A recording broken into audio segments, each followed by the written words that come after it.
কাল পবিত্র ঈদুল আজহা। জাতীয় ঈদগাহ সহ দেশের বিভিন্ন ঈদগাহ ও মসজিদে অনুষ্ঠিত হবে ঈদের জামাত। কাল কখন কোথায় ঈদ জামাত সে বিস্তারিত থাকছে রিপোর্টে।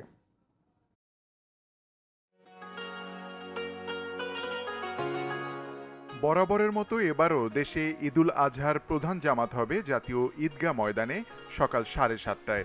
রাষ্ট্রপতি, মন্ত্রিসভার সদস্য, সংসদ সদস্য সহ বিভিন্ন শ্রেণী পেশার মানুষ এই প্রধান জামাতে অংশ নেবেন। জাতীয় মসজিদ বায়তুল মোকাররমে অনুষ্ঠিত হবে ঈদের 5টি জামাত। সকাল 7টা, 8টা, 9টা, 10টা এবং শেষ জামাতটি অনুষ্ঠিত হবে পৌনে 11টায়।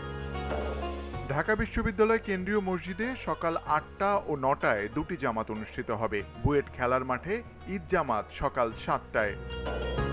ধানমন্ডি 12 এতে তাকোয়া মসজিদে সকাল 8টা, 3 নম্বর সড়কে এনায়েত মসজিদে সকাল 7:30টা, 7 নম্বর সড়কের বাইতুল আমান মসজিদ এবং সোবাহানবাগ মসজিদে ঈদ জামাত অনুষ্ঠিত হবে সকাল 8টায়।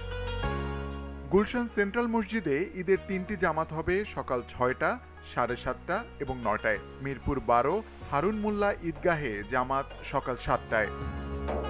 বিভাগীয় শহরের প্রধান জামাতগুলোর মধ্যে চট্টগ্রামে জমিয়তুল ফালাহ জাতীয় মসজিদে সকাল 7:30টা, রাজশাহীতে হযরত শাহ মখদুম কেন্দ্রীয় ঈদগাহে সকাল 7:30টা, বরিশালে হেমায়েত উদ্দিন কেন্দ্রীয় ঈদগাহে সকাল 8টা, ময়মনসিংহে কাঁচিঝুলির আঞ্জুমান ঈদগাহে সকাল 7:30টা, খুলনা সার্কিট হাউস ময়দানে সকাল 8টা, সিলেটের শাহী ঈদগাহে সকাল 8টা এবং রংপুর কালেক্টরেট ঈদগাহে জামাত অনুষ্ঠিত হবে সকাল 8টায়।